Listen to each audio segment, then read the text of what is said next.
Hello, everyone, and welcome to Pod Friends. My name is Matt Scott. I'm your host. I'm also the co-host of the Wrestling RHAP with the one, the only Mari Forth, and we are back for yet another episode of Pod Friends, talking with the people of RHAP and having conversations with podcasters and others who we have yet to really dive deeper with. And I just want to say thank you so much to everyone for all of your support, your comments, your love today. It's been really great starting to see some reviews come in on the Pod Friends feed. If you want to leave a review, it means a lot. It goes a long way, not only to letting me know what you love about Pod Friends, that you love Pod Friends, but it also goes a long way to helping others find the podcast. And what's been so meaningful in this process of sharing these stories is that I don't really know how people will respond or what will come up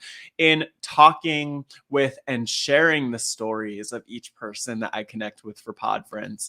Last week's episode featured the unmasking, the long-awaited unmasking, the reveal, the maybe not exposure, of RHAP Out of Context when I interviewed one half of this RHAP Out of Context Twitter account, a Twitter account that just posts quotes of RHAP podcasters out of context, that being Josh Green. And Josh had such a phenomenal story to share. And for me, what was so powerful was not only hearing Josh's story back and listening to the episode, but especially hearing people respond to Josh's experience of having his first seizure at 16 years old. And over the last 4.5 years, really being seizure free and navigating epilepsy in that way. Josh is not only a great community member who's helping to amplify the podcast and the things that we say as carefully and kindly as possible,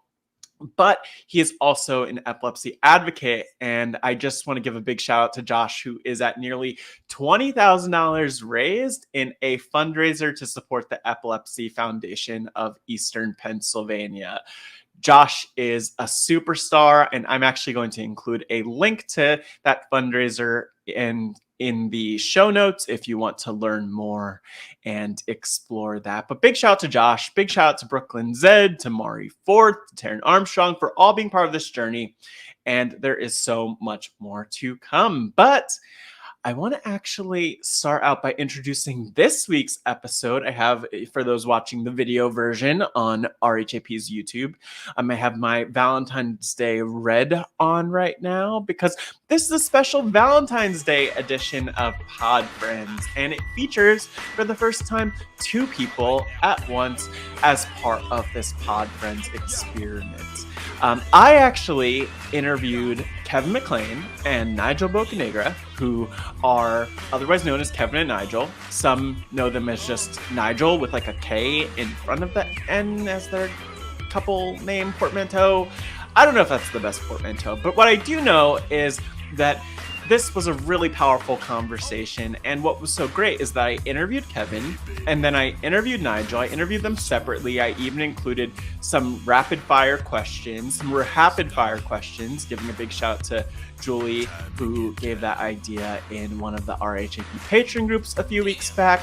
And, I really love talking with them, not only because I've podcasted with them through the Wrestling RHAP, but also because I've spent time with them.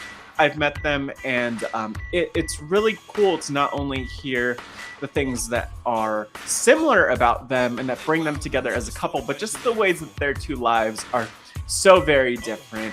Nigel growing up in the San Francisco Bay Area, Kevin growing up in rural Virginia, and we talk about their experiences. For Kevin, growing up initially a gay Republican in Virginia and living life as a statistician, but also a comedian and a Survivor superfan.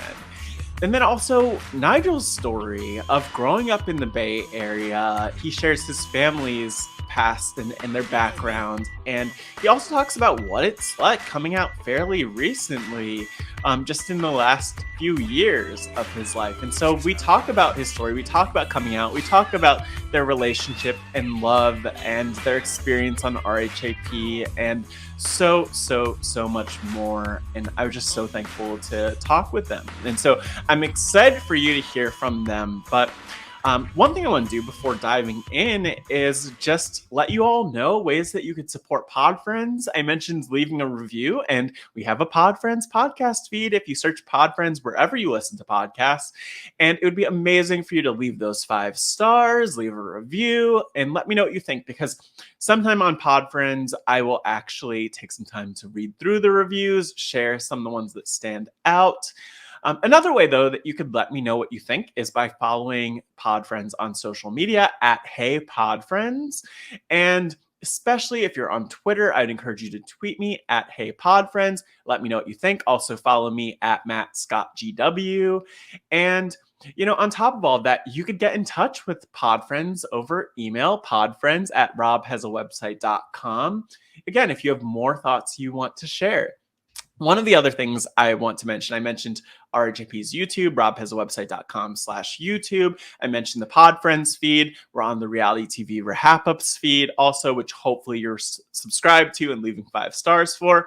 But I also want to mention that there's an opportunity to become an RHAP patron. And one thing that I think is so cool in talking with different people in this community, whether they're podcasters or other community members, is that everyone is just so passionate about not only these shows that we love, but also about coming together and connecting. And I think that Kevin and Nigel are a great example of that, because they met through an event at a watch party here in Washington, D.C. around Survivor Ghost Island, and have been together nearly 5 years since then. I can't believe it's been 5 years.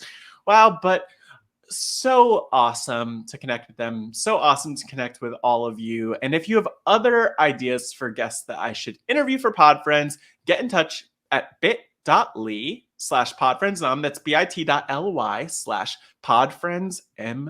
And that's podfriendsnom. That's right. But without further ado, I don't want to hold things up. Let me introduce our guests.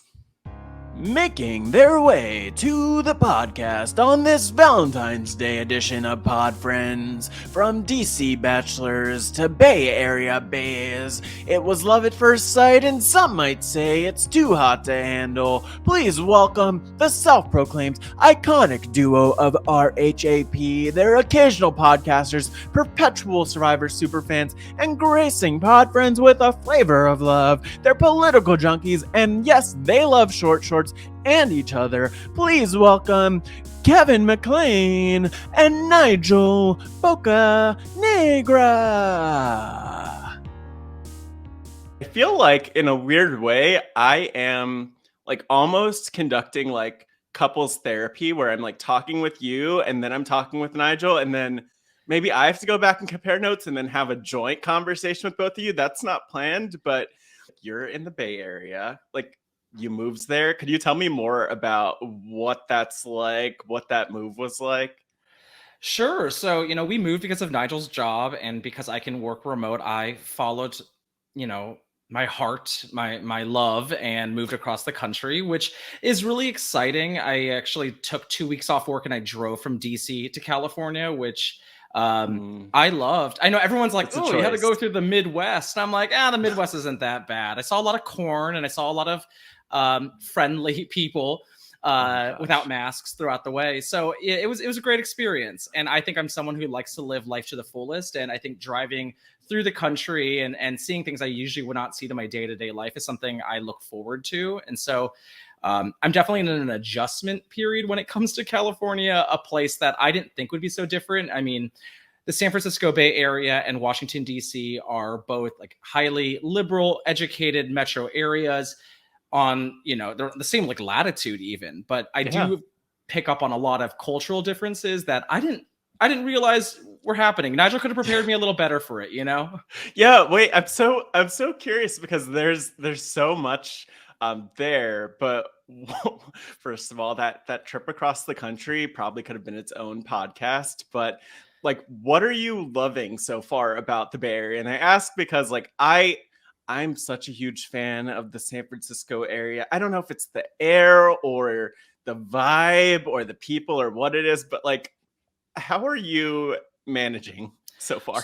So, for the most part, pretty great. No complaints. I'm here with someone I love. And obviously a pandemic is a hard time to move, harder to make friends with people, but I'm trapped in a room for the most part. We both work from home largely. So those things are going great. When it comes to California, when it comes to the Bay Area, there's a lot of positives. Of course, it's new experiences. I'm closer to different parts of the country. I went to Hawaii for the first time because it's easier out here.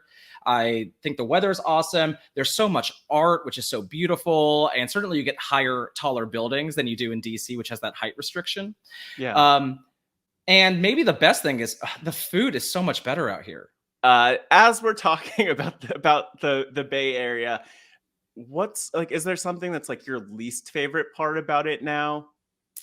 So, I mean, least favorite to me, I think it's the people, which sounds so awful to say out loud. Well, I think I was just really spoiled in DC, right? And I think DC is just a place where I really connect with a lot of people because I'm hyper political and very extroverted and I speak my mind. And it's like I hang out with Nigel's friends and I'm like, it's been 2 hours. Why don't I know what any of them do for a living? Why has this not come up yet? Because in DC, it's like the first thing you talk about. And I don't find it as a weird question. I find it as an interesting question to kind of connect with people. But what I've noticed is that, out here, people definitely speak a lot slower. They walk a little slower. And I also think the way they connect with people is a little slower. Maybe a little bit more aloof. They just... I don't think people ask as many questions when you get to know people in the same way. I think people find that maybe a little bit more invasive and they give space more often. Where I think on the East Coast, it's like you ask a lot of questions, you speak really fast, you maybe disagree with them playfully to kind of see what they're made of. Yes. And I love that. I mean, that's how I like to live my life. And so I think out here where people are certainly nicer. Yeah. Might see me as a bit more like aggressive, but I think it's just figuring that out. What's happening is I'm not being appreciated in the way that I'm used to being appreciated. Exactly. Right? It's like a love language difference. Where I'm from, which is, from the South, but also being in DC, the East Coast, you show your appreciation. You do things. You show up. You may fight with someone, you may have issues with them, but you're still going to show up at their event. You're still going to ask them questions about their life. I think it's a very different way to connect with people. Yeah. And I'm an inflexible person. So, it's getting used to that, right? Nigel, from your perspective, how is that adjustment for Kevin? I think for him, it was really surprising to see how much culture shock he went through. I think a lot of people would look at the Washington, D.C., the East Coast, and the San Francisco Bay Area as seemingly to be very similar, very liberal, mega urban area, right? But I think that the Bay Area is significantly more laid back. It's a lot more relaxed, a lot more chill.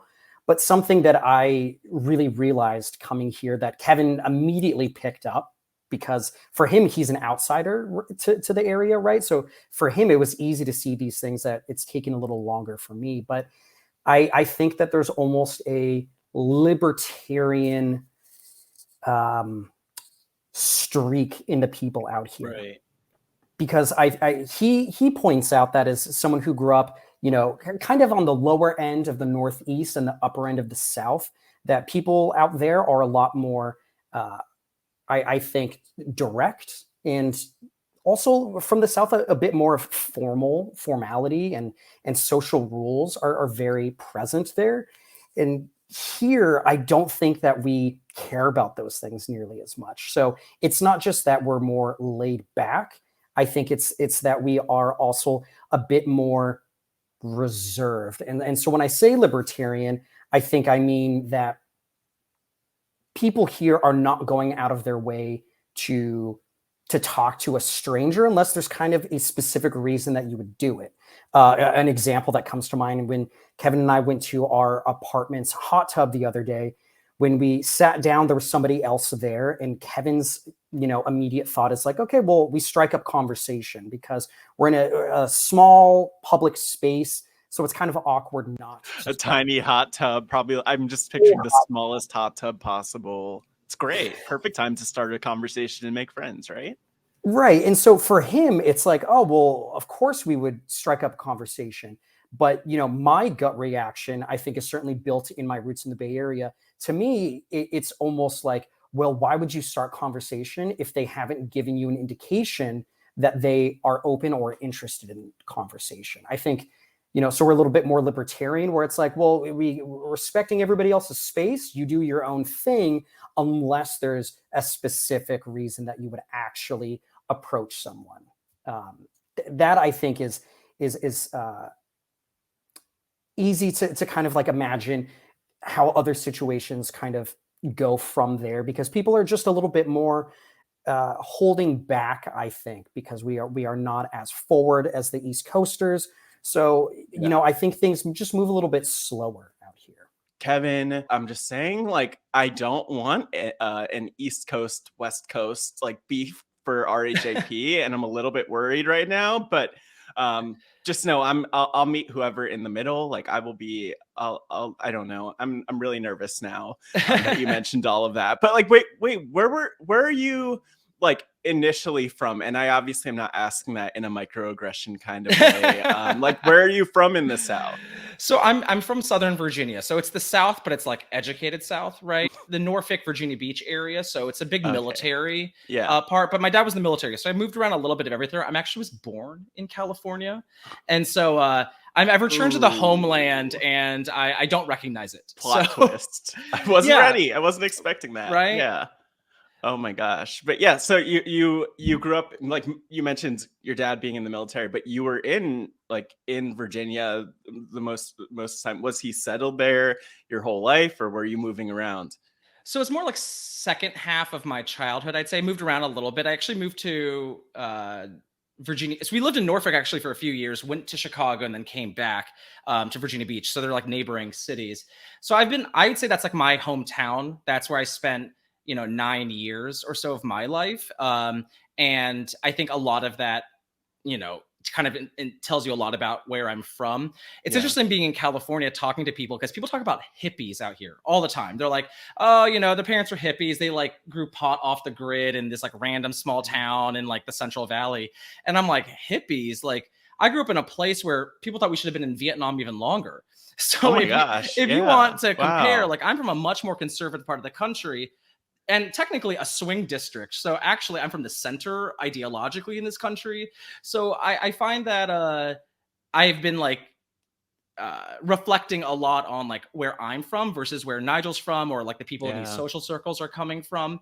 And I mean, I love Virginia. I think it's a special state. But I don't think it has like the highest reputation like nationally, right? Like, I mean, it's no one can do like a Virginian accent unless you're trying to do Robert E. Lee, which please don't. So it's not exactly a place with a huge identity. And I feel like there's a whole conversation. Maybe, Matt, I'm actually curious how you think about this. I'm so fascinated by this. Some people don't think Virginia is part of the South, right? Now, I think it's part of the South because like, if your perception of the South is that we're all wearing overalls and pig farmers, then maybe it's not. But I think that has to deal with someone's like reductionist perspective of what the Southern United States is. Right. But my question to you is, as someone who's from like the Northeast, do you think Maryland is part of the South? Oh, you can say Virginia too. I think I get what you agree that Virginia is Southern, but do you think you Maryland really caught me is part off guard with that one? So Virginia is definitely Southern, and part of that for me too is like my dad was from Virginia, from like literally like the most like Southern sounding Virginia place, Farmville. I don't know if you've ever heard of it, but like I know where Farmville is. I know, I'm familiar. Yeah, so like that's the South to me, but. Maryland is tough. Like maybe there's a line in Maryland of what the South is and what's not the South, because I will say that not too long ago I was in West Virginia and it kind of shocked me that like I was on the border of West Virginia and Maryland. I'm like, wait, isn't West Virginia the South? Wait, I'm so confused by geography. So if I had to stop being a Fancy Fencerton on this one, I would say Maryland is not the South. Yeah, I But agree you with have you. okay, good. I was wondering if you had strong thoughts on this one. I don't think it's the South, right? And like state borders are state borders, right? There's gonna be parts that kind of fit into different areas. But I will say that if you think, I can understand maybe the logic that Maryland's from this is Southern, but if you think Maryland's Southern, that means Delaware must be Southern. And that is something I will refuse to accept. Oh, So to no, me, yeah. the DC to not. Boston corridor is the classic Northeast, right? And so to do that, you have to go through Maryland, which makes Maryland part of the Northeast. Perhaps it's a warmer part of the Northeast, but it's a small state, just like those ones in New England. So it is Northeast as far as I'm concerned. And I'm glad that you lost me there. That's where no, I'm out. We're done. This podcast is over. No, I don't know. I honestly look. I think that it's. Well, actually, wait, getting away from my opinions on this. Do you have conversations like this a lot about our worlds, about our country, about our geography, about our culture in different places? Oh, this is something I want to dissect. I'm pulling Yes. back the therapist mic. Yes. Oh, I mean, that's the most fun for me is talking about the world, right? And Yeah. quickly, just to make sure I finish my thought, Yeah. if I had to divide the country into 4 major regions, Do it. Maryland to Maine is the East or East Coast as far as I'm concerned. So that's why I want to make sure that is what I'm saying. I think if you want to say it's Mid-Atlantic versus like New England or these different regions, that's a whole different thing. If you have strong opinions about this, let me know because I love talking about it. But in general, I spent a lot of time thinking about geography, about the world, about people. When Nigel and I, one of the first times we ever met, and I have my bachelor's in political science, his is in international relations, and we named every single country in the world, going back and forth, like testing each other, talking about that. Oh my gosh. I will make maps for him and be like, what do you think about this political map for 2024? Do you think like these states are going to be in play versus these states? So like, we're like really big nerds when it comes to geography and understanding the world order as it is. When I actually drove from DC to California, I saw all these cities along the way. And maybe it's because I took my Adderall that morning, which I am prescribed, by the way. Yeah. I was thinking about like, what are the greatest cities in America? What are the most influential, the most iconic cities that exist? And it's like some of the are very easy. I think New York, LA, I think DC, San Francisco, even Chicago. But then I started going down even more, and the Adderall made me focus even more. Oh my gosh. And it's supposed to be just a list of like the top 20. It turned to now, since then, a list of 200 that I update every now and then when I'm bored. I'm like thinking about, is Providence, Rhode Island a top 50 metro area or a top 100 metro area? I'm always thinking and considering like, how do all the pieces come together in a way that I think some people really find interesting, but most people do not have the geographic know-how to carry that conversation with me. Kevin. Except for Nigel, which is why I'm lucky to have him. You have a list of 200 cities that you just made because for fun? Yeah, for fun, right? I mean, we all don't do that. You don't count things randomly. I work for the census I count too. Things. So. I just don't have I'm not that committed. I'm not as committed. I think this is where I feel like there are people are listening and they're learning a lot about you, even just through this conversation, Nigel. Something that Kevin mentioned which is just that a lot of people in the Bay Area grew up with hippie and still have hippie parents. Were your parents hippies? What was that dynamic like growing up? How did it lead you to kind of the Nigel that we know today? So I certainly would not identify my parents as hippies. Probably a lot of people would identify my parents as hippies. I don't believe that they are. Not in like the true sense of the word hippie, right? When you think of a stereotype in your mind, that's not my parents. But I think that they are probably pretty classic San Francisco liberals, if that makes sense. I'm very lucky that I came from a super supportive, loving family. I have 2 younger sisters. I was the older brother. And my parents, I think, really took the mindset of trying to encourage us and what we wanted to do as much as they could, and encouraging us to be involved in different activities, sports, clubs, what have you, just being really active. I was a kid who was playing outside all the time. Again, the great outdoors. I loved it. But I think that as a kid, I was certainly a lot more shy and reserved. I think I was maybe just not very confident. I was always very, very social. I remember quite often in parent-teacher conferences, they would tell my parents, like, Nigel talks a lot in class. This is just something to be aware of. And it's because I just love chatting. I like talking to people. Right. I cannot help myself. But that does not mean that I was always the most confident in myself. So I think that I certainly would hold back a little bit in just, wanting to feel more secure. But I think that that's something that certainly changed over time. I think that I have become much more confident in myself. And I don't even think that I appear too different from the people around me, but I think that internally I feel a lot different than I did as a kid. And I think it is just that I grew more confident in who I am because I continued to push myself outside of my comfort zone. And that's why I really encourage so many people to do it when you can, when those opportunities present yourself, because I think you really grow from it. I have a terrible fear of flying, for example. Yeah. It gives me a ton of anxiety in the weeks leading up to a flight if I do not have my Xanax prescription ready to go, because I need to be medicated if I'm so relatable. Yeah. But when I graduated college, I took a job with Delta Airlines because I wanted to get over my fear of flying. I did not work in an airplane because that's a step too far, but I worked in the airport, and that meant that I would be able to essentially fly for free when I wanted to. And I thought that that would make me get over my fear of flying, right? I wanted to really tackle it head on and deal with it. And I did, and I got over it, and I was so proud of myself. But then I got a new job, and I couldn't fly all the time, and the fear came back, unfortunately. But I am still very proud of myself for pushing through it at a time in my life and getting over it. Wait, this is so I was really hoping that you would have been a flight attendant, you and T-Bird, big Delta. I guess RHP is a big Delta family. I don't know if you mentioned why you moved back or like what you love about being back, but I'm just like so curious about what your experience is like since moving back and leaving my beautiful city of DC, which I'm I'm not bitter. I'm not mad. I'm not mad at all that you left. A little bit, but maybe it'll make me feel better if I could hear about the things that make you happy while you're out there.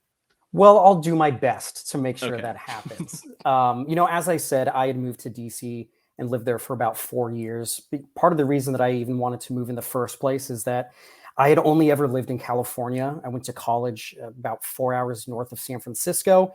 And, I think it's good to try to get out and have new experiences and broaden your horizons. My dad moved to the United States from Colombia in South America when he was about 5 or 6 years old. He grew up in New York City, joined the Navy, and ended up out in the Bay Area. And my mom is a small town farm girl. She studied abroad, took a gap year after high school. She lived in the former Yugoslavia when it was Yugoslavia, and came back to the States, spent some time in Georgia, moved out to California where her brother was, and that's where my parents met. And so I think, to me, growing up, I looked at both of them as true role models. They are, two of my absolute best friends. And I think that for them, getting out was really good for them. It was a really important experience of forming who they are. And so I thought it would be really good to have that experience too. So that's why I moved to DC in the first place. I was out there for a couple of years, and I was actually contacted about a job that was based in California. I was pretty conflicted about it at first because it was a really great opportunity for me to, continue to move forward in my career. But that meant leaving DC, this amazing city where I had built an entirely new life.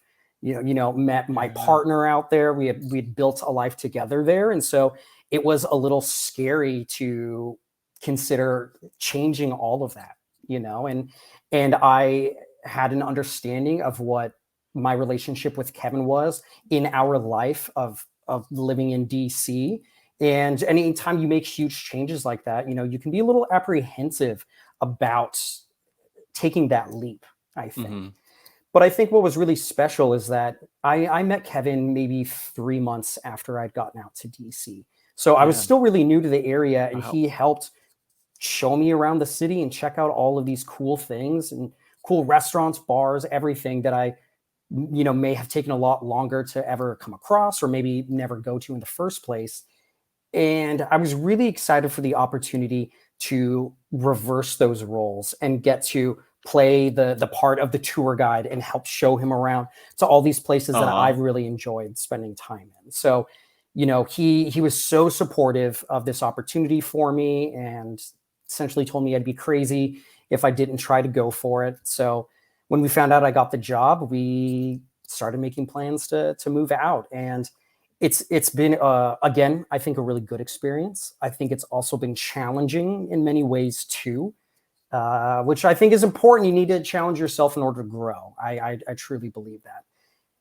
And it's been really interesting coming back after having been gone for 4 years, because I think I see things through a whole new lens than I ever did before. Wow. I think that I grew up here in the Bay Area, Northern California, culture, lifestyle, all of that. What is my baseline, right? The way that I take in information and react to things is all mostly, I think, built from my experience growing up here. And so stepping away for 4 years allowed me to come in and actually have a new level of reflection that I didn't get to experience before. So it's been interesting, but it's also been challenging because we moved in a global pandemic, right? Not a great time. That's not the best time to move. It's not. Maybe not the most ideal time. A good note. I'll take note of that for the future. Yeah, I think it's easy to compare ourselves to maybe April of 2020 and how much more open things are today. But if you compare to April of 2019, we certainly are a lot more restricted today. And I think that it's important for Kevin and I to remind ourselves that it's still a little bit challenging as we're just trying to get ourselves set up out here. It's been about 6 months, but I just think that, with a big change like that, it just takes a little bit of time still to finish that adjustment. So, I think there's a lot of levels to go here. First, in where I'm from is, like I said, southeastern Virginia. And for those who do not know, in Virginia, there is a rivalry essentially between Northern Virginia, the DC suburbs, and the rest of Virginia. And it's because the Northern Virginia people are mostly transplants and Southern Virginia a little bit more homegrown, if you will. Mm-hmm. And so, I grew up hearing the worst things about Northern Virginia and the DC area, because it's like, they're so much more wealthier, they're more educated, they're maybe snobbish. But then I moved there and was like, oh my God, I am one of these people. I am one of the elitists, and I'm very confident, and I think I fit in with them very well, which is why I think of myself as an East Coaster in comparison to California. But I mean, I've wanted to work in politics or understand or analyze political data since I was very young. When I was 8 was the 2000 election. And so I remember staying up late watching those election returns and that whole Florida shenanigans. I was like, what does this mean? And kind of delving into that data. And so I think there are certain differences between DC and Norfolk or Virginia Beach. And one of the biggest is that, I left Virginia Beach as a Republican. I grew up in a conservative part of the country, right? I was a young Republican, still closeted, by the way. But I moved to the DC area, closeted Republican for a few years. Then I was an out Republican, and then I was like a bi-curious, libertarian for a few weeks. You experiment in college, right? So by the time I finished, now I'm like a practical communist. So it's been a really interesting gambit, which is why I think I'm so interested understanding different perspectives and ideas, because I feel like being open to all those ideas has led me to have a very fulfilled life. And so I do think there are some ideological differences between those areas, and I think they are reflected in my experiences there too. Whoa, there's a lot to unpack here. Okay, so I'm kind of like rolling back the tape. So you talked about growing up in this place. You made a comment earlier, they should go back to Vietnam. That was something. So it sounds like there might have been some racism involved in where you were growing up, but then also, you're a Republican. But then also, I know that you weren't out at the time as a gay man too. Could you help me unpack this? Because to me, this sounds like growing up in a place that is like very overwhelming or challenging potentially, just from an identity perspective. But like it seems like you were on top of it. Like you had everything figured out. You were putting you were big moves, Kevin. Like you were running the house, if this, to make the Big Brother comparison. Well, I think certainly there's a lot of growing up with adversity just builds your character, and I got a lot of character and a lot of personality, and anyone who's met me for a few minutes can tell. So I'm sure being in that part of the country really influenced the way that I see the world, and I think it influences the way that I think I discuss racial justice today, because I'm from a more conservative part of the country, which has a large like Black population, a significant Asian population because of the military. And, those people certainly don't think of themselves, those who are more conservative think of themselves as like racist or xenophobic, right? But like it is like maybe not thinking about things in the most systemic way, in the most structural way. But like even when I think discuss those things, I keep in mind of what those experiences are like with people there. And if I wanted to move the people from my hometown over to being more racially conscious or aware or supporting more equitable society, then I need to talk to people like them. And I think what's interesting is that Nigel and I talking about this is something that we do often, but he did credit myself for being someone who actually opened his eyes about the South, right? Because in his mind, being from California, the South is just where the racists lived, as if like Rodney King happened in Alabama, right? So like racism happens everywhere. It's structural. But like, I told him, yeah, it has this very sordid history there. But at the same time, it's also, a place of resistance and resilience. It's the birthplace of the American Civil Rights Movement. And so I see it as this place that is not, I think it's just really reductionist to see it as just like this racist place where people are ignorant. There are so many different types of people out there and who are committed to their faith or their family or their community in ways that you don't find in other parts of the country, which is very admirable. So, I'm not even sure where this question started, but I just have so many thoughts. I'm so fascinated by that, in the sense that like the stereotype about comedians is that, comedy, I think it's comedy or like a tragedy plus time equals comedy or something to that effect. But like, how did that come up? Because you are someone who loves statistics, you love data, but then comedy. And like, why comedy? Were you always this hilarious? Just tell us about how funny you are. Oh, so yeah, let me talk about being funny first. And I think being a comedian is its own rant to get to, that sure we'll build to. But I was actually talking to Nigel about this because all we do is talk with each other all the time. And by the way, before you dive into that, how many feet away from you is Nigel at this He point is not here right now. Oh my gosh. He left for a business trip yesterday, which is why I'm probably so talkative, because I've had no one to talk to all day. Oh my gosh, I'm so sorry. Wow, I feel really special right now, actually. I know. It's like I'm cheating on him. I'm doing a podcast without him. It's so thrilling. You know? My gosh. Yeah. Oh my god. Oh my god, you'll hear this too. This is so nerve-wracking. But yeah. But, Nigel and I were talking about growing up, right? And I cracked open my old high school yearbook. And I was like, what did people say about me? Because I read all the YouTube comments that people say about me, and they are not nearly as nice as my yearbook comments. So I was like, let me check this out. And quite often people describe me as funny. That's the number one thing. You're so hilarious. Oh my God, you made us laugh in these jokes. And there's even references to stories that I was telling back then that I still tell to today, where Nigel saw them and was like, oh, is that the story about the McDonald's? And I'm like, yeah, it is. Like, oh my God, they loved it then. And I still sometimes reference them. I'm loving it in my day to day. Right. Yeah. So I've always been funny. I think I've always been smart, right? Like, that's probably the third thing people were commenting on. You're so smart, you know so much, you'll do so well in life. But the number two thing I got was, you're crazy, you're outrageous, you're button pushing.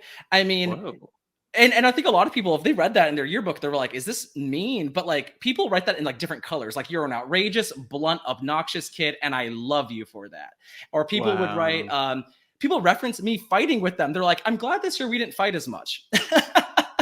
Or like, you really opened my eyes. I have teachers who wrote, I always appreciated that you were always willing to go against the grain. So in many ways, I've always been someone who's a bit more provocative, outrageous, button pushing, right? Trying to always consider devil's advocate, very outspoken, which is constantly referenced.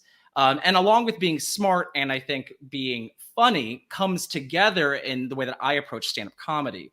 And so that's where I'm at right now. I would like to turn it back to you in case you have a follow-up question before I delve completely into the stand-up part. Thank you for turning it back to me. Just to turn it back to you, that there's always so much to unpack, and like I'm gonna go to the comedy thing, but we definitely have to come back to what you're saying about the YouTube comments, because that's really important. And I know some of your biggest fans, your YouTube commenters, are definitely listening. So we'll get back to that. But, you talked about pushing buttons, and honestly, I don't know. We'll see what makes sense of the podcast and what needs to be edited out for the content. But like, do you give us a flavor of your stand-up comedy? Like, what is you could describe it, right? But like, at the same time, like, what are some of the cornerstones of your stand-up comedy? By the way, I say this as someone who has watched, well, other than seeing you in person, I have watched some of your stand-up online. So I would love for you to communicate that feeling, Sure. or the vibe of it over to the listeners who are curious. Yeah, certainly I can talk about it. I think obviously stand-up is better in person than it could ever be on a podcast, right? Yeah. People try to get you to do Zoom comedy now for social distancing, and there is no bigger sin than Zoom comedy. As a comedian, I live for the audience. I know how to make people laugh. It's to me, comedy is a dialogue between you, the speaker, and the audience engaging in this experience. And if you have everyone muted on Zoom, how are you supposed to know what is working, what is not working, how to pivot, how to play? All of that changes in that space, right? So, big disclaimer in the beginning is that take Matt's word for it. And he hasn't said it yet, or as many times as I wish he did, but very funny is very who I am. Yeah. But yeah, I think I've always been a smart comedian who is very playful and a little button pushing, which I think comedy should be, right? It should challenge and push you. When people say things like, what the funny thing is? And they're going to tell a story. What they're meaning is, what the weird thing is, or what doesn't add up. They're trying to show an observation about their life. And so I think on stage, I'm trying to do the same thing and like challenge perspectives and make you think critically about the world or a topic, right? And I think you need to find ways that get people to trust you and want to listen more and engage and therefore laugh, right? So something I always open with, especially in DC, was make some noise if you're ready for some gay comedy. And then everyone cheers. Woo! Everyone cheers. And then I always like to start with that because it always guilts all the liberals into paying attention to me.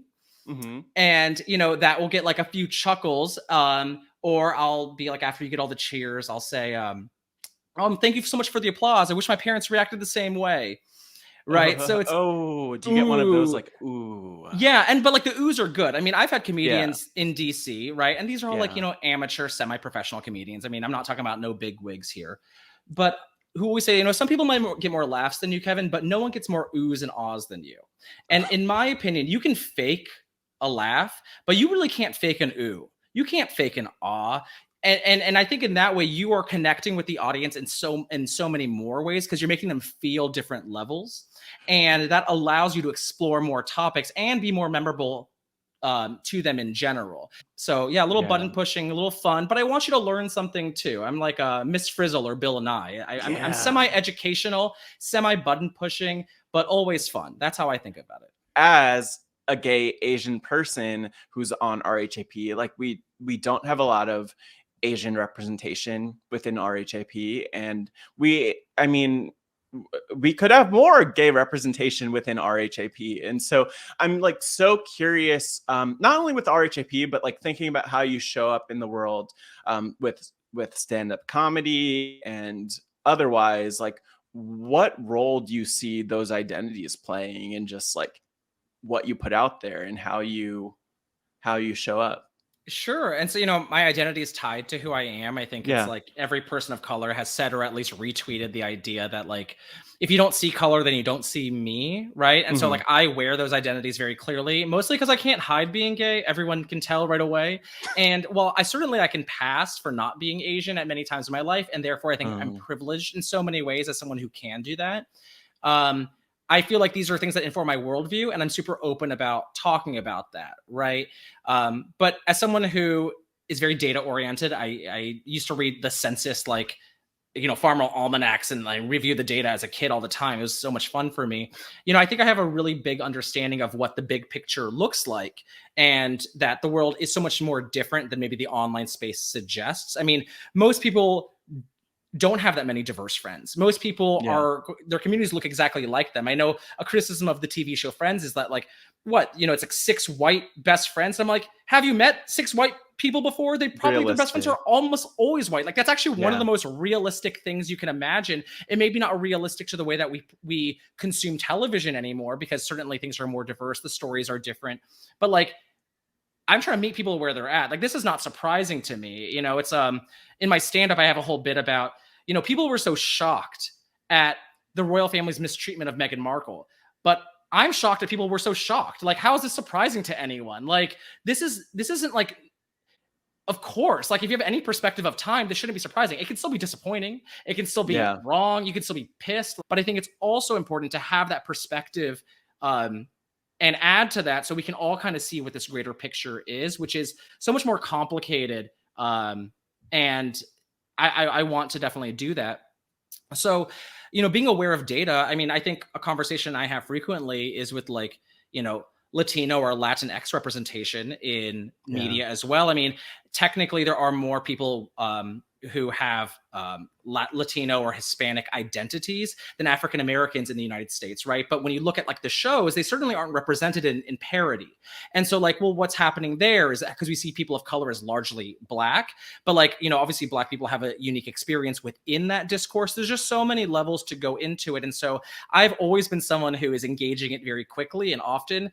I remember all of my Uber drivers, I talk about race relations with every single one. It is same. Right? I haven't had the same conversations with Uber drivers and Lyft drivers since like pre-pandemic, but yes. Yeah, like I often, because a lot of them are also people of color, right? Especially in the DC area. And one of my final papers in grad school was on the racial consciousness of Black immigrants, right? So like, how do Caribbean and Sub-Saharan African immigrants feel about race relations compared to native-born like African Americans in the U.S.? So I've always been engaging with that and also being aware of what my race and identity is in relation to that, right? I've always been engaging with that and also being aware of what my race and identity is in relation to that, right? So I think a lot of things are segregated, and entertainment is segregated. When you do stand up in DC, which is also a segregated city, by the way, for those who are not familiar, as most cities are. Yes. You may do shows where the entire lineup are all Black and I'm the only non-Black person there.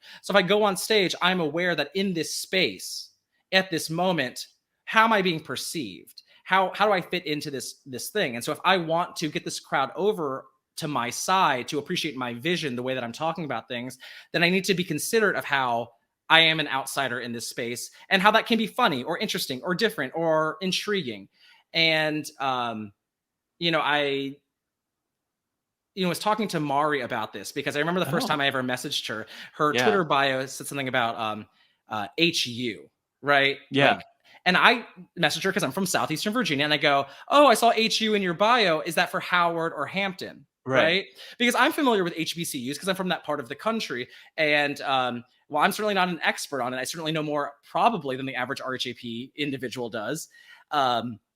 And she was so surprised. She's like, "What do you know about this?" And so I think like in my stand-up, in the way that I need to like cross culturally in so many ways, I have to acknowledge the differences that exist and gain credibility with those audiences. So like there's a difference between making jokes about fried chicken and watermelon, which is very low-hanging fruit and probably like triggers a lot of, where's this going next? This is not good, versus making a joke about like spades or the cookout or anything that's a little bit slightly more niche that signals ways that like, oh, this is not coming from a place of ignorance or not, right? When I perform in front of conservative audiences of any racial background, maybe I don't lead with my sexuality. Maybe I win them over with some other aspects about myself. If I perform in different parts of the country, am I being aware that maybe they don't know who Amy Klobuchar is? So why am I talking about a Minnesota senator, in this part of California? Like that doesn't add up. So it is like considering who you are in spaces, how you interact with people.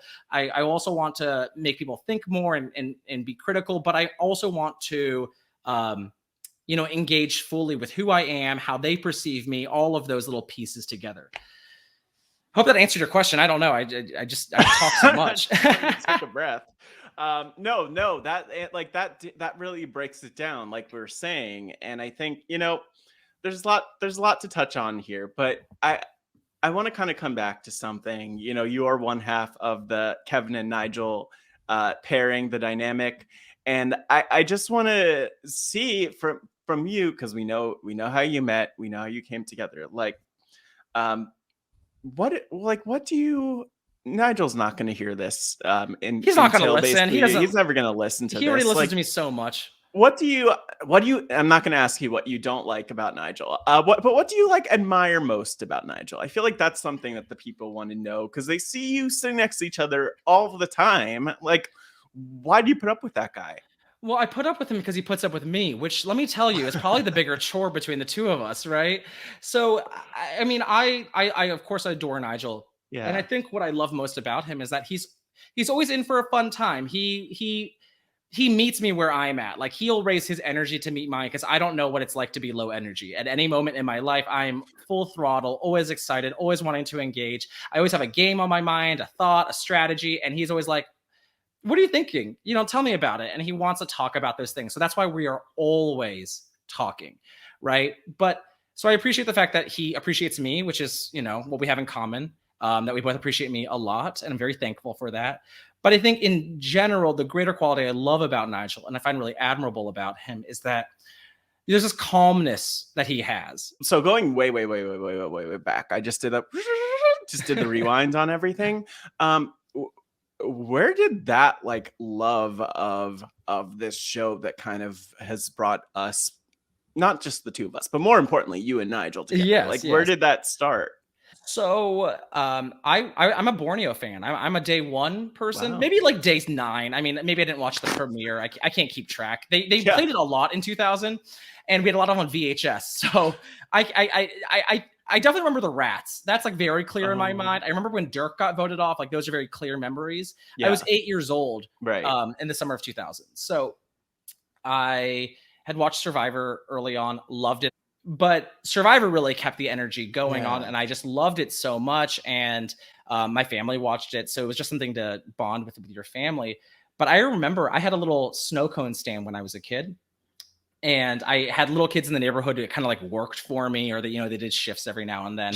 Just small little one on my porch, serving shaved ice for 50 cents each. Right. And I remember once, because Survivor had just finished, I made the kids, and remember I was 8 years old here. Mm-hmm. I made the kids vote one of them out. I was just curious. What? I made one of the snow one cones? One of the other employees out of the firm, right? First of all, you could say that's mean. I think it's workplace democracy. I remember. What about child labor laws? Well, this wasn't. They didn't have health insurance either. I mean, I was an 8-year-old slumlord at best. These kids worked 5 minutes, and they poured some syrup over some shaved ice. This is not. You're getting canceled for this. I know. The child welfare advocates are he was old enough to know. He was old enough to, yeah. Right? Come on.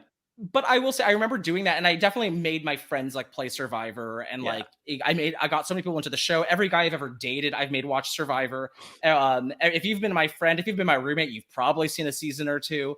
So it's just been part of my life ever since, and I don't think it's a big surprise that I got my degrees, my bachelor's in political science and my master's in sociology, because Survivor was imprinted on me at such a young age. I mean, what is Survivor but a democracy?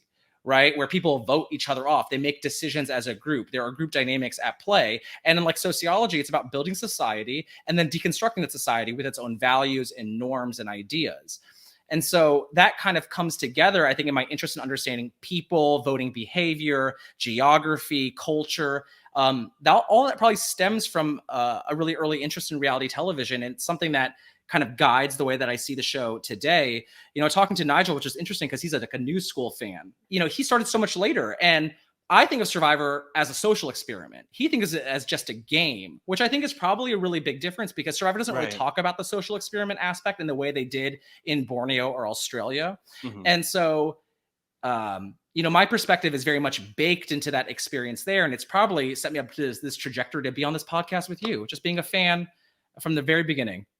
Nigel, you moved to DC, you're in pursuit of this international affairs career, but you weren't working yet because you were still looking for that job, in the first job really in that field, or working in ag policy, which is as you mentioned related.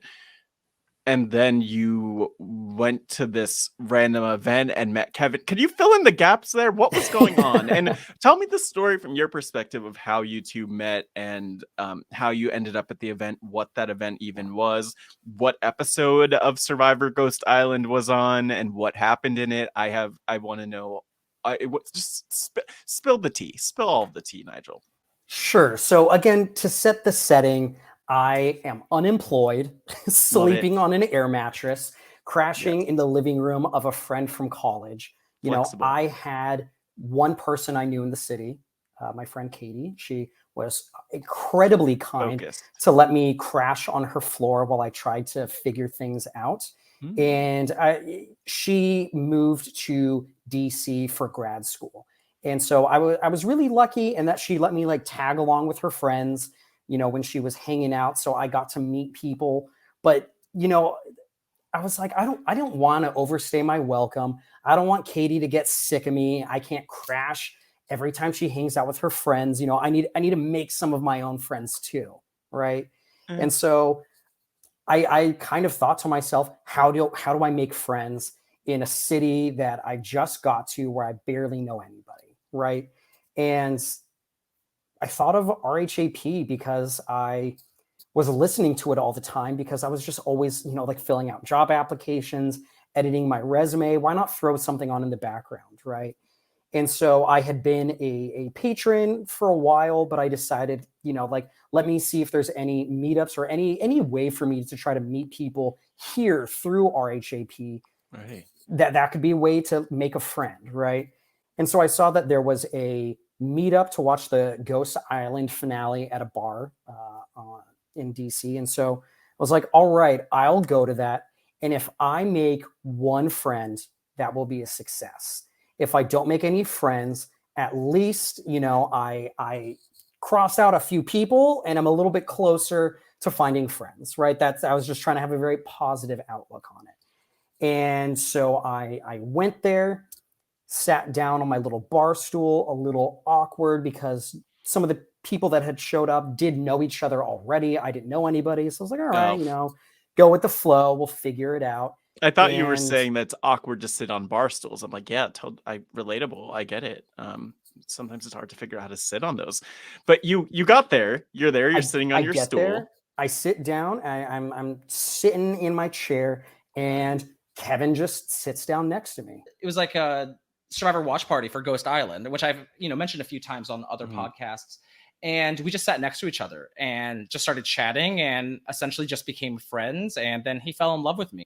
So we strike up conversation because we're both there to watch Survivor. And, I didn't really have anyone in my life at that time who was a fan of the show. I had only ever really gotten to experience Survivor through listening to people like Rob and Mike Bloom, right? And so to have someone who had like an encyclopedic knowledge of Survivor was so cool. It was so exciting. I was like, oh my God, I love talking about this. And so we had chatted for a bit before the episode started, but it was like a little close to kickoff, if you will.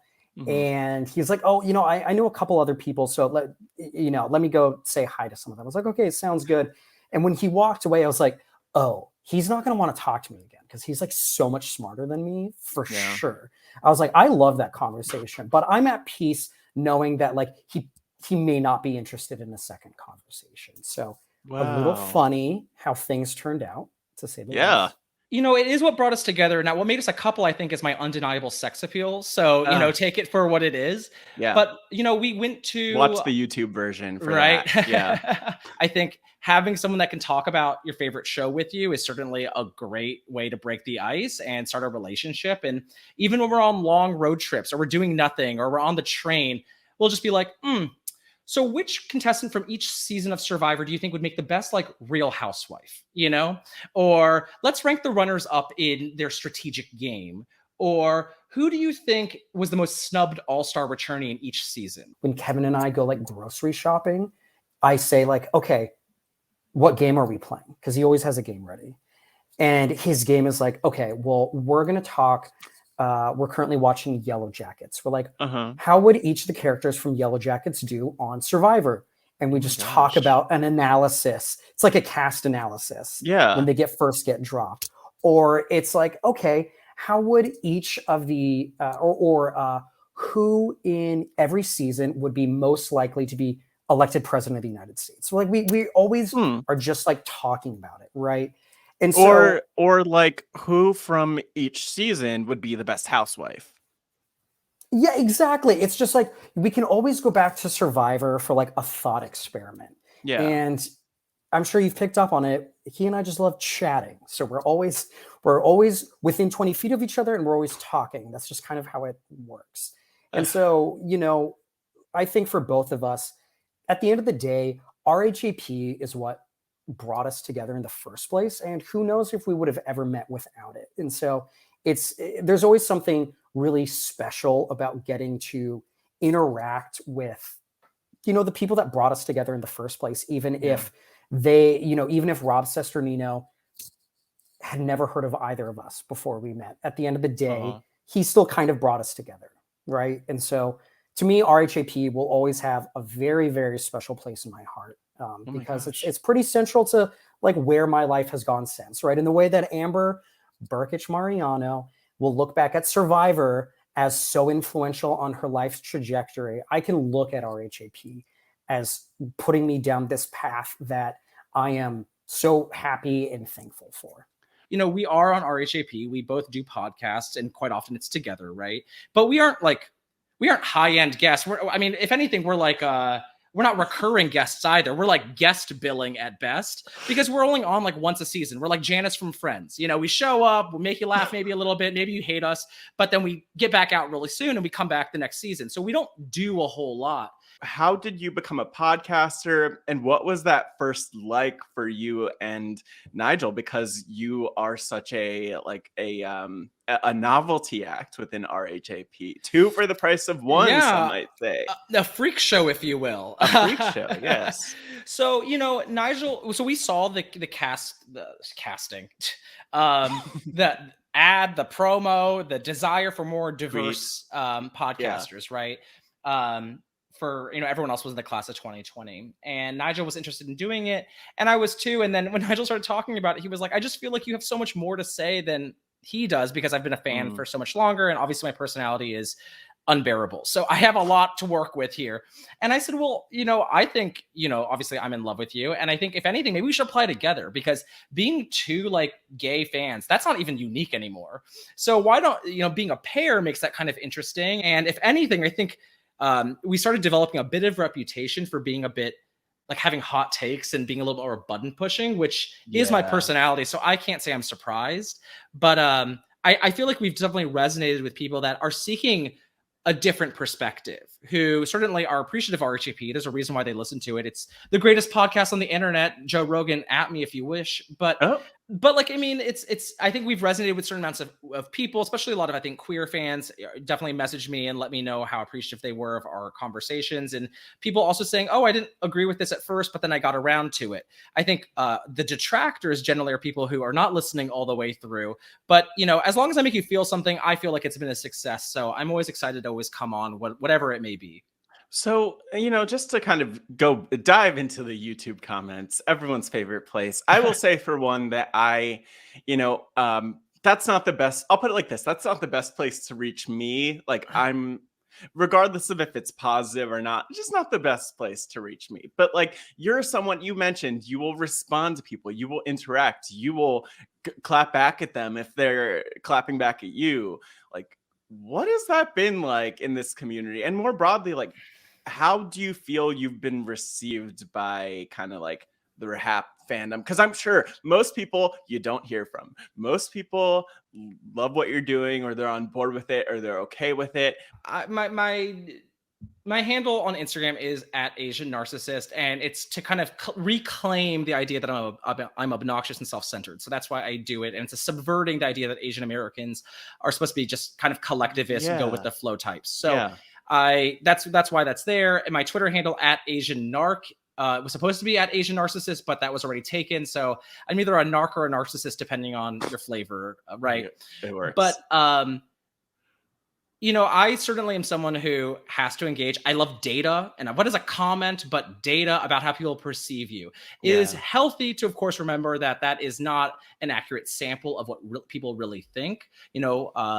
And there are so many positive comments, and certainly people are very appreciative. And I've made friends from listeners and who've engaged with me. And I've had one even visit me in California. So certainly there are a lot of appreciative people out there. In general, I will respond to anything. Okay, I want to ask, like, even more specifically, is there a comment or something dragging you that comes to mind? So, I mean, there's I feel okay asking you this Yeah, of question. course. Yeah. I mean, I think I remember one of that was a tweet about how, because it's always about me. I think no one ever targets Nigel unless it's Nigel and myself. Yeah. But it's, I'll get wow, these are the worst Survivor opinions I've ever heard. That Kevin is the worst. I definitely comments about, like, definitely skip this one. They're so overbearing. Or God, they keep talking about the same thing.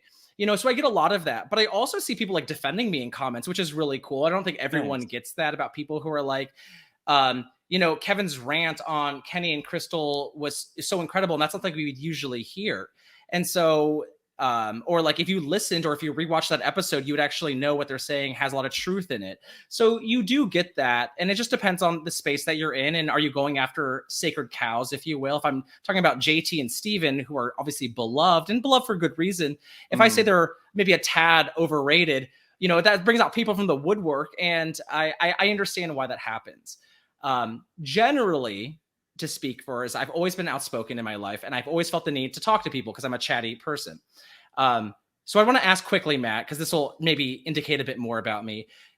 Were you spanked as a kid? Were you disciplined a lot? Okay, well, Tell me. So, first of all, I didn't know where that question was going when you asked if I was spanked.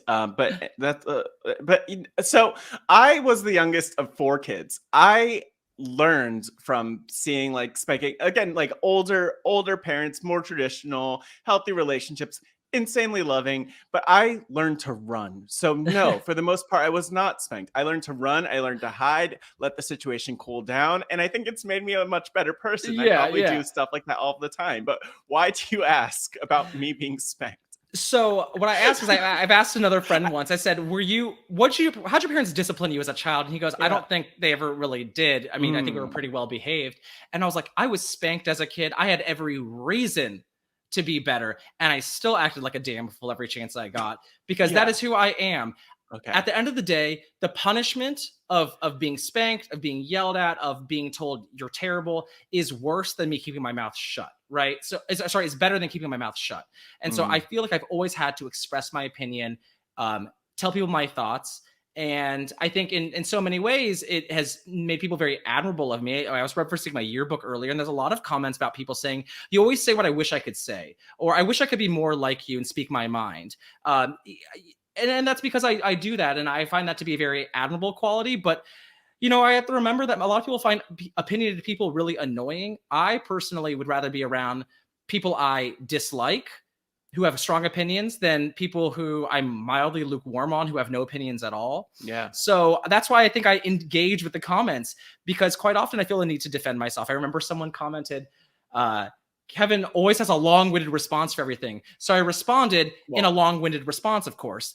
Because of course it is. I'm disentangling so much. There's so much to unpack and engage and analyze here. And when I watch Survivor or Big Brother or anything, I'm hitting it at 50 different angles, right? Because on the Vanuatu recap episode that Nigel and myself did, I'm thinking about race and class, and then the gameplay and the strategy, and the personal relationships, and how I would fit into this if I was there, what the media discourse is, what the current discourse is. I'm seeing so many things, and I want to engage upon all of it. And I'm sure for some people, it's like, that's not why they're listening to this. But yeah, I feel the need to always express what's on my mind, tell people what is up or what is down. And I don't try to go immediately for the clapback, but I do need to express it. And I actually before I move on to the next chapter about how I think I fit into the RHAP universe. Oh, yeah. I don't know if you have any comments or follow-ups on No, what I mean, said. I think it's, yeah, I mean, just a reflection, even as you say all of this, as I'm listening, like, I think it's, and maybe it's just something about, actually, like, let me tie in something else that just came up. So I saw a tweet the other day or week, depending on when this comes out, but there was a tweet recently from Ricard, who was on season 41, and he listened back to his RHAP deep dive and was like, oh my gosh, I hate the way I sounded so definitive about my opinions. And I think that you have one, I listened back to Ricard and I'm like, he sounds perfectly normal and great, and it's good that he's confident in what he thinks and feels, and I feel like you're similar in that way. But I also could see it being a challenge where someone like hears the tone even of something and then they're like, oh my gosh, like I hate whatever he's saying, but in reality, like, it's all right, it's all deep. And I even love what you're saying about, this tension that I felt before too, that's like, I don't want to take up too much space and too much time, and I know that that's something that so many different groups could resonate with, but especially on a podcast, I don't want to take up too much space, but also, like, as a queer person, as a Black person, as a young person, as a this person, as a that person, as a that person, as a that person, there's so much to unpack.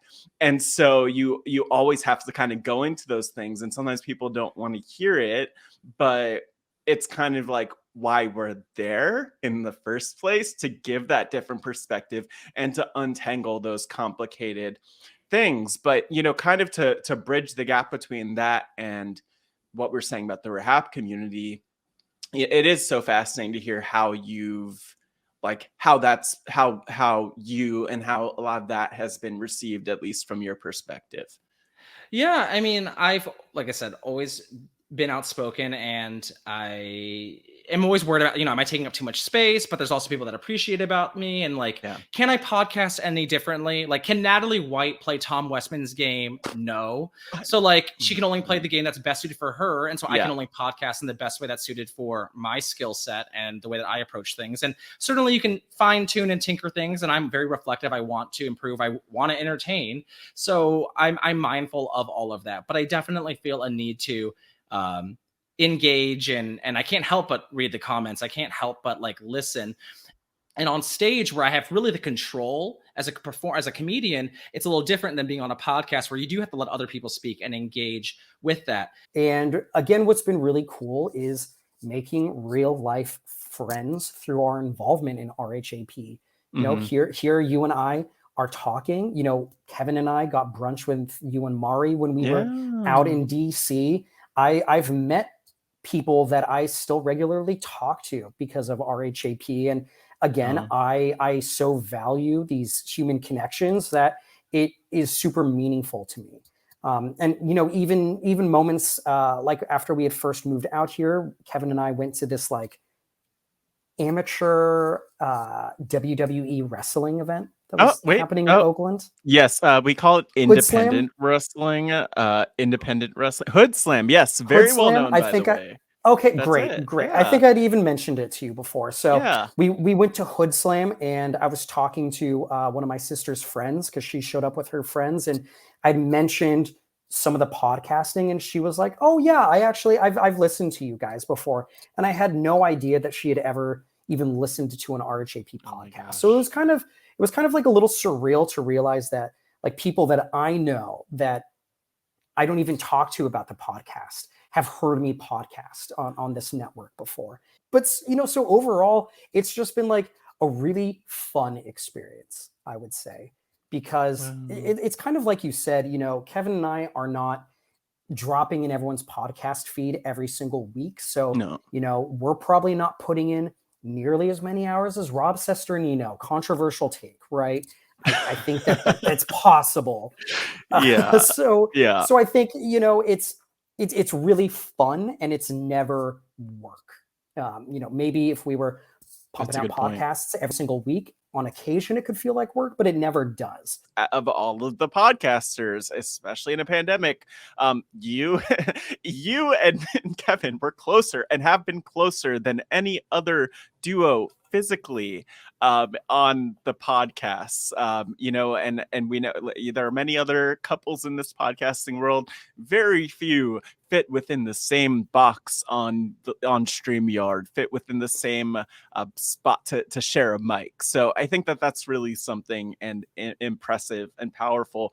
But like, how did your life change otherwise when you moved to DC? And I know one part of your story that you've mentioned before is just like coming out later in life than a lot of people, which is kind of funny because something I've found is that like people come out not only like come out of the closet like once or twice. A lot of people are constantly coming out to people at various ages. So like, what was that like for you, and how did that intersect with your time in DC? It's a great question, and I think you make a good point that the people come out in various stages of their life, right? But I do think that most people, when they think of coming out, do imagine, that teen who's grappling with their sexuality and questioning and learning to navigate the world as they know it, right?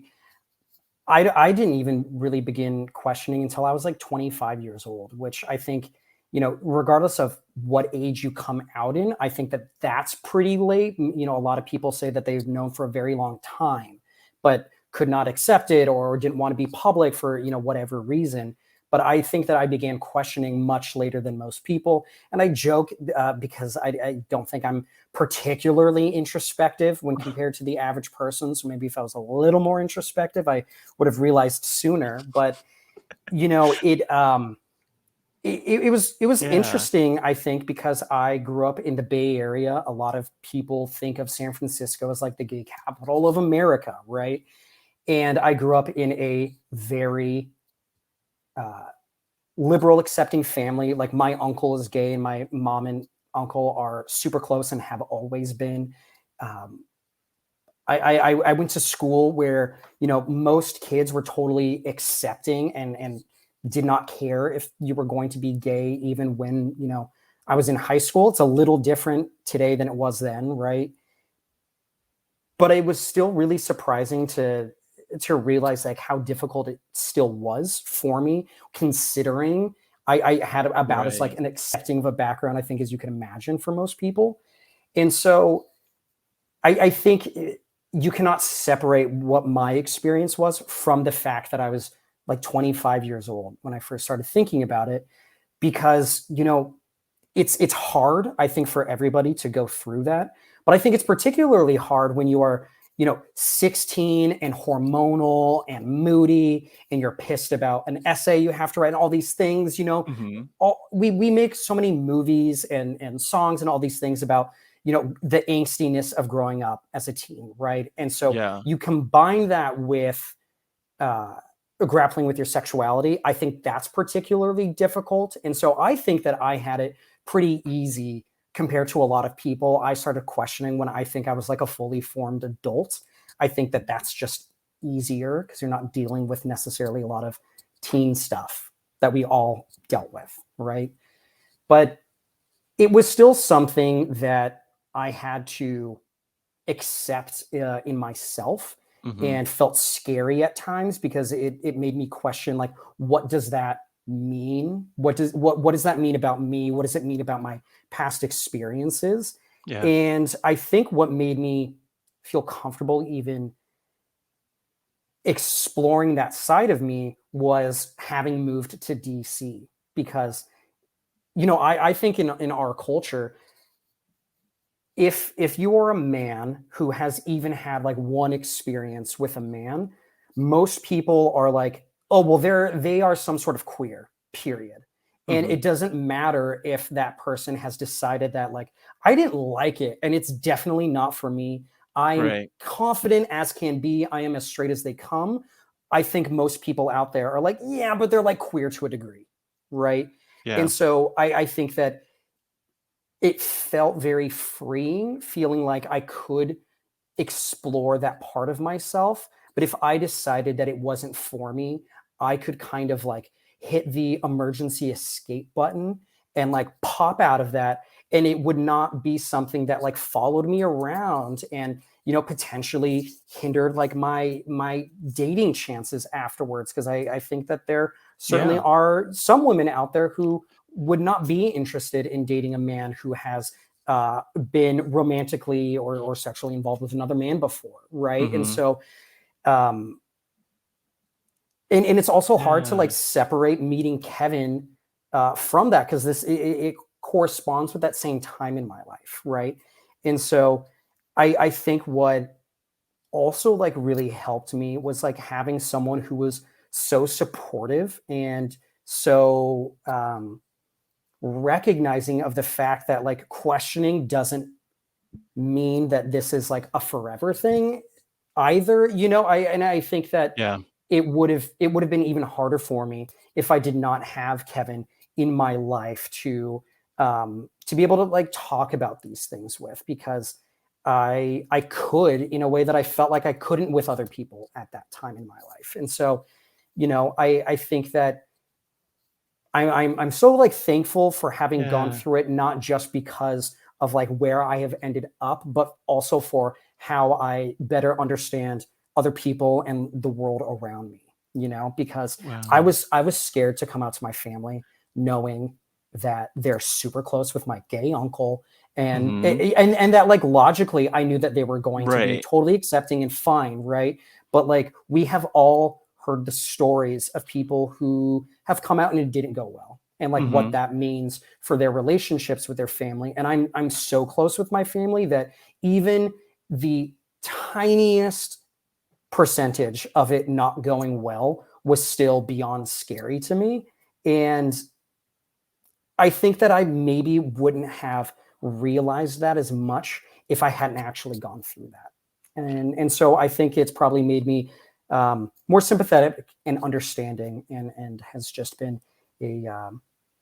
I think it's maybe weird to say a good experience overall. Well, no, but it's okay to be a good experience overall, and I think that that's something that it maybe it feels weird to say that it feels like a good experience, because so often what we hear, not just with LGBTQ experiences, but just more broadly, it's those with underrepresented experiences from communities of color, immigrants, otherwise, it's those stories of trauma that we often hear and that are the headlines. And so it can feel strange when it's like, oh, this actually kind of like worked out and went well.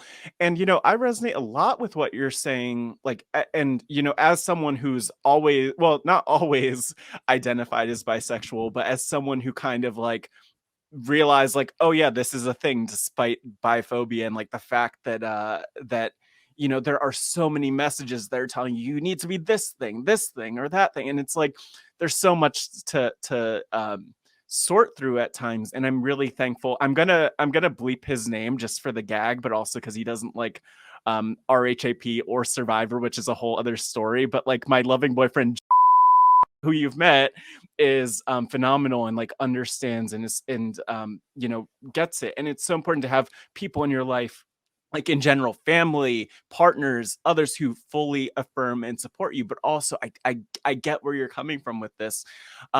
Back to like the Kevin side of things a little bit though, like maybe this is a good time to talk about him. I know that he wanted this to be a conversation all about him. He wanted me to ask you only questions about him. So this is for Kevin, because I know he's listening. What do you admire most about like Kevin? And maybe I just leave it there and kind of let you run with it, because you already mentioned a little bit of that, but I'm so curious to like dive into more of what that is between the two of you, because we see it in front of us on RHAP or on our screens, but like what is it? What do you like about him? Or as I put it to him, why do you put up with Kevin, or why does Kevin put up with you? I don't know what the thing is. You probably have 10 answers by now. It's almost hard to pinpoint any one thing, right? But again, to paint a picture for people, he and I have both worked from home through the pandemic full time, living in like a 1 or 2 bedroom apartment So we're never like more than 20 feet apart from each other, it feels like. And some people that we've said that to have had a reaction of like, oh my God, that's crazy. But at the end of the day, it still never feels like we've spent enough time together every single day, which is really incredible, right? I think what I most admire about Kevin is his desire to have fun and appreciate life. And I think that it's something that I am envious of, certainly at times, because I think that Kevin can face adversity and face tough times that are really challenging, and his reaction is always to center it in gratitude for what he does have and what can we do to enjoy life to the fullest. And I think I'm someone who tends to dwell on the negative. It's hard for me not Wow. to. And so I think it's not just like incredible to see how he's like always able to find a way to have fun and enjoy and laugh and smile and everything, because it also helps me. Like when I have a bad day, Kevin is like always able to distract me from like whatever bothers me. Uh-huh. It's just so special, and I think that he is someone who seeks out fairness in how we treat people, and he also, I think, has expectations of people, and I think his expectations are always fair. I think he treats people equally in a way that I think is almost sometimes hard to even realize. And again, I think it is envious of the way that he treats other people. I think it's sometimes like insane how compatible we are with each other. But to Right. me, at the end of the day, it's part of the reason we work so much is that I think that we kind of always make the other person want to be a better person. I think he is truly aspirational, and I'm just so thankful to have him in my life, because I think he's also I think it's so funny. We're so similar in many ways, but I think that we look at the world through completely different lenses, and it has certainly resulted in times where we've we've gotten into fights that seem to always come back to realizing that we actually just communicate differently when we're trying to mean the same exact thing, and that we're actually Exactly. on the same page. And at the end of the quote unquote fight, we realize that we're Mhm. like not even fighting. It's been really great to get to know him so well and see the world through a lens that I'd never seen it through before. And again, it has made me more empathetic, more understanding, and more appreciative of other people and all of like the strengths that they bring to the table. Because again, I think he's very classically like East Coast, like the go-getter. And I think Yeah. I'm very classically laid back West Coaster. And Very so chill. very chill. And so I think that, you kind of like bring those two together. And for us, it clashes and mixes in all of the best ways.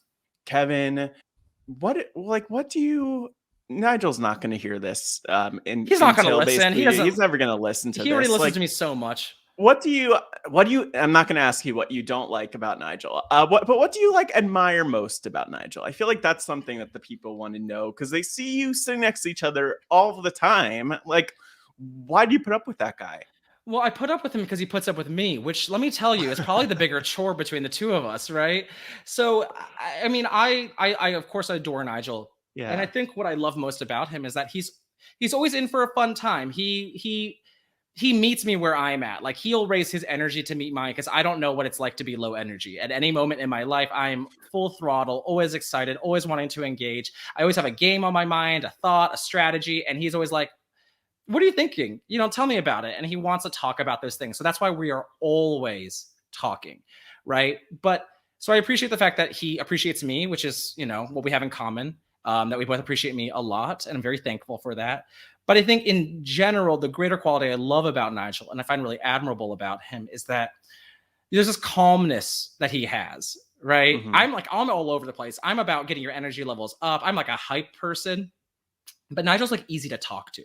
I think I'm hard to talk to. I think I'm a fun to talk to, but like you got to put your effort in if you're going to talk to me. You can't passively talk to me. Like I did have a Red Bull before this. right? Yes. Good. You might want to take a second one, I have another one lying around somewhere. Yeah. But like, talking to me, I'm going to engage. I will interrupt. I'll have you interrupt me. I'm going to ask you questions. I'm going to ask you about geography. Like you better be on your stuff talking to me. But Nigel, he's so good at just like reading what this person needs, empathizing with them where they're at. He doesn't have to push people. I am a gay Asian person from a more conservative part of the country, from the South, who's had to move around a lot in life. I put my entire self through college, undergrad and graduate school, waiting tables, working full time during that time of my life. I've had to fight for everything. I had to scratch and claw, express my opinion, push back. That is who I am in so many ways. And for Nigel, he reminds me, I don't have to fight. I don't have to push back. I can just kind of embrace and appreciate the moments for what it is. So I love him so much. And I think it's that calmness, that sereneness that he really brings that I just adore.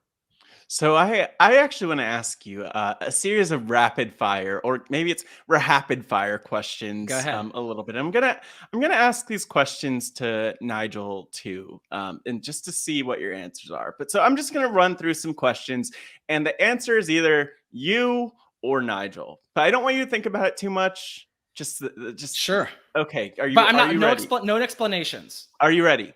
No Claire, okay, I will not give any explanations. Maybe in the comments I will. Okay, go ahead. Okay, good. Yeah, maybe after the fact you could comment. So, maybe you could give like if you want like a one-line explanation. Like a haiku at best. I want to give you that. I want you to have that. Less than a haiku. Less than a haiku? Yes. Okay, good. I can promise. Okay, thank you. Pinky swear. All right. Who is funnier? Me. I'm funnier. And he'd agree. Okay. Kevin is the answer. They know which one you are. Well, being clear, clarifying. You don't have to say your name though on this. You could just say Nigel or me. Okay. Who is messier? Me. Who is shadier? Me. Who is the better cook? Nigel. Who is the better bathroom or car singer? Me. I sing for Nigel all the time. I have a lot of like original composing songs where I just speak in gibberish to him and serenade him all the time. So I think it's me. I have follow-up questions, but I'll save those for him. Who's the better dancer? I think me. Huh. I think maybe he's agreeing. I mean, I'm just like I'm expressing myself all the time, but he's good. Who plans the best surprises? Me. Who would win in a lip sync for your life? Me. I see a pattern. Who is the best? It's my Asian narcissist. As if I'm not going to choose me for no. You have one line answers. Who has the best reality TV takes? Me. That's fair. Who is the better podcaster? Me. Who would be the better pro wrestler? Me. Who would be the better Big Brother player? Nigel. Okay. Anything that requires grace, it's Nigel. Anything that requires energy is me. So who would be the better Survivor player? Also Nigel. Wow. Maybe I get more screen time, but he will always win. First. I would swap with him if we were on Blood versus Water. If he was on Redemption Island, I would swap with him 100% because I think he has a better chance to win. And I live for the moment. So You're why wouldn't I very do self-aware. I think that would be the right move in that case. But I would look. I'm just saying. Maybe we'll get that sometime. Who knows? Nigel. So I asked Kevin a bunch of questions. And so I want to ask you the same questions. If you're ready for it, if you're ready to kind of dive in, touch on those things, let's see how this goes. Are you ready for it? I'm ready. You're ready. You're ready. Okay, let's just dive into it. Okay. Who is funnier? Kevin. Who's he's messier? A stand-up comedian. Who's messier? Also Kevin. Who's shadier? Also Kevin. Who's the better cook? Oh, that's me. I'm a little more. I'm willing to go outside our normal meals a little bit more. You add spices to your food. You taste your food a lot. Got it. I perfect. Mix it up. Yeah. You literally mix it up. Who's the better bathroom or car singer? Oh, him. I think I'm awful. He doesn't think I'm bad. I think that I'm terrible. I have a note here about the fact that Kevin has original songs that he sings to you in gibberish. Could you tell me more about that? Just as a quick 10, 15-second aside. Is there an explanation for this? Yeah, there is. And I would counter with the fact that like we have those for each other. Again, we're always together by ourselves in this apartment. We kind of have our own secret language. And so like the songs just kind of come from that secret language. Well, on this theme of that was beautiful. On this theme of music, who's the better dancer in your opinion? Ooh, that's a really good question. I think that I am Latino, and so I'm always like one drink away from being ready to dance if there's music on. But I think that I tend to be more self-conscious than Kevin does, and so he never like holds back in a way that I could maybe be a little bit more self-conscious in holding back. I think that we are pretty even on that one. Okay, And maybe that's a cop out. Who plans? It works. Who plans the best surprises? Him. He's better. Who would win in a lip sync for your life? Again, him, because he's not going to hold back in a way that I might. Yeah. Who has the best reality TV takes? Him, because he's literally seen every reality show. Almost, I mean, he's seen so many of them. His knowledge is encyclopedic. I can't compare. Who is the better podcaster? Ooh, this is controversial. I think you're trying to have a fight here, aren't I you? am. Yes, I love mess. Love it. Maybe I'm going to say Kevin because I think that he has really fiery takes. I think he can have unique takes that I think are good for podcasts. I'm gonna give it to him. Okay, almost done with these questions. Who would be the better pro wrestler?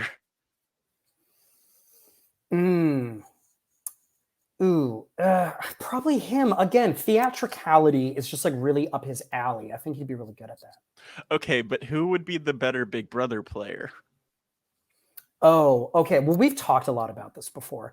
I think that Kevin is probably more capable, but I think that I probably do better because Kevin is going to be Kaser, I think, where it's like he's going to go down for his team swinging. Wow. Because he's like never going to like let the majority group take control. He's really going to like give it his all because he cannot help himself. And I think that I'm someone who I'm just like very confident in my ability to work my way into a majority. And so I'm not going to go out in the Kaser spot, I think.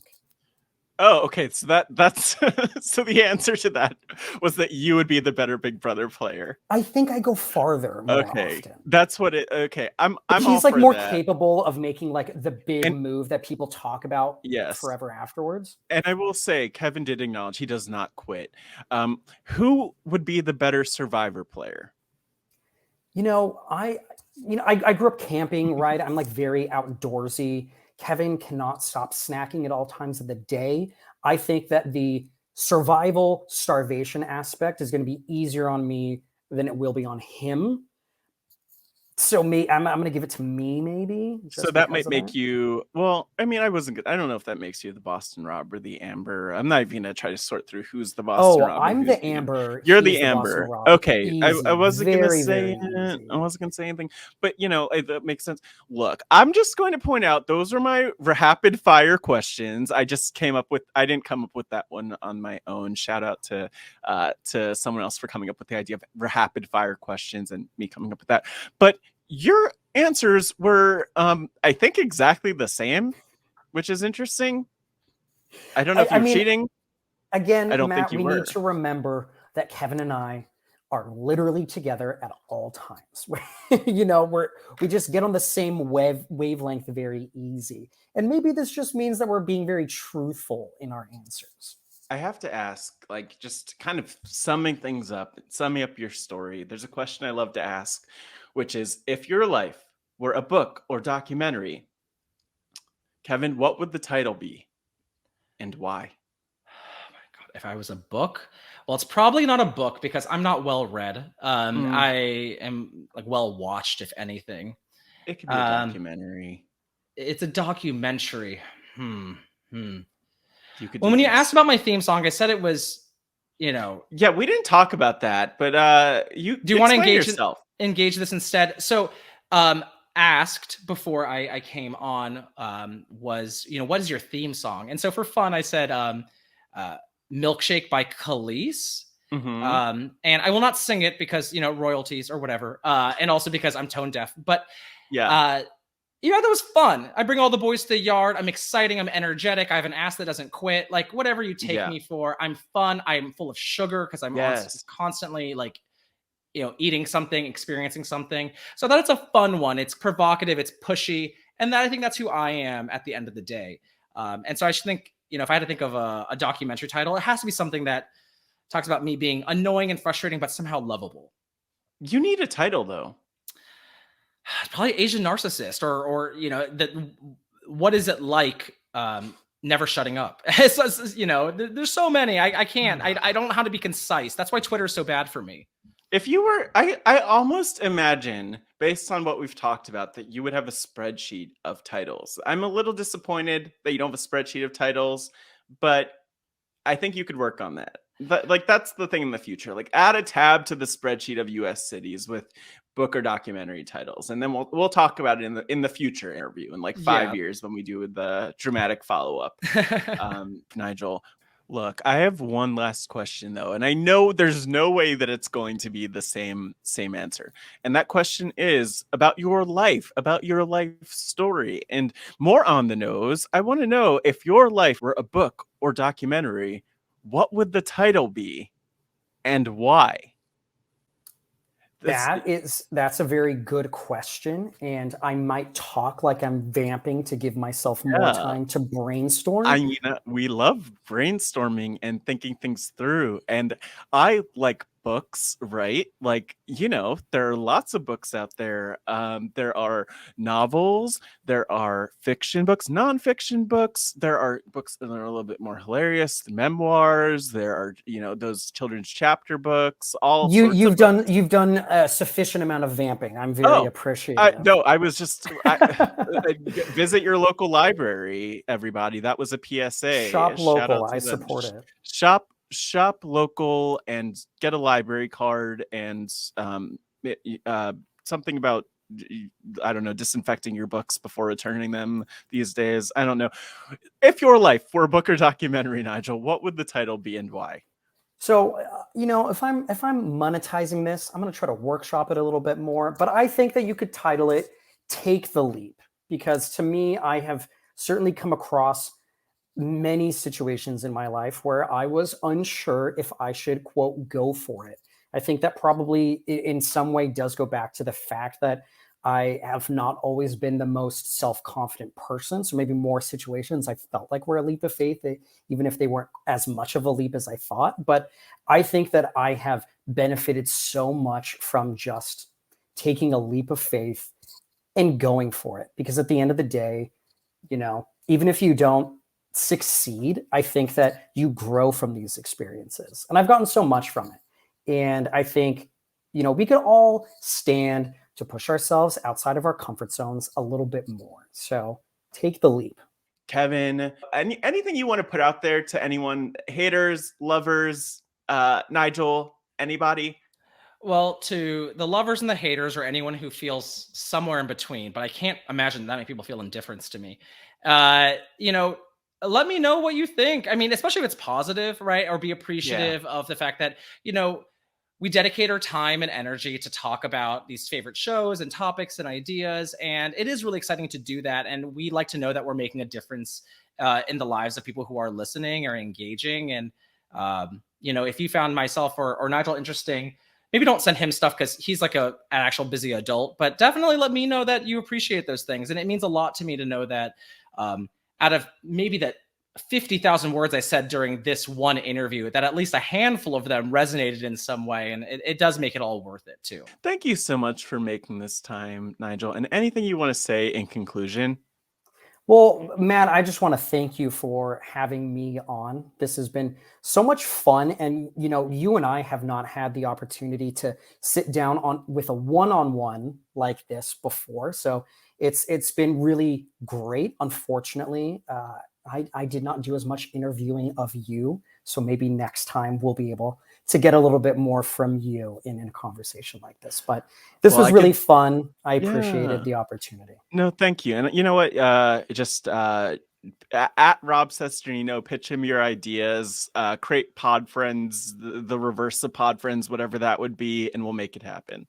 But thanks a lot, Nigel. And I don't know how to end these. How do I end the podcast? Like, do you have a sign off or something that you would do if you were me? Oh, I would probably, if I were you, I'm probably just copying Rob Sesternino because he's like, obviously doing something right here. But I can't even. Bye, everybody. And how does he end the podcast? I know. I'm like, I'm grasping at straws right now. This is what. Thanks, happens. Everybody. Bye. Bye. Bye. I don't know if that's it. Oh, well, I'll just go with my sign up. Bye, Pod Friends. Bye. See you next time. Thank you so much, everyone, for tuning into this week's edition of Pod Friends. I really hope you enjoyed my conversation with Kevin and Nigel. And if you have other people you want to suggest for this Pod Friends journey in the future, just visit bit.ly/podfriendsnom. That's bit.ly/podfriendsnom.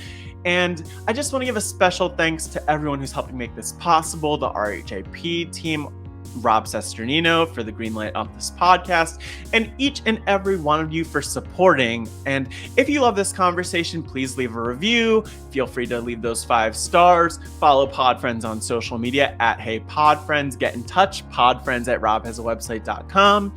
And until next time, thank you for being a Pod Friends.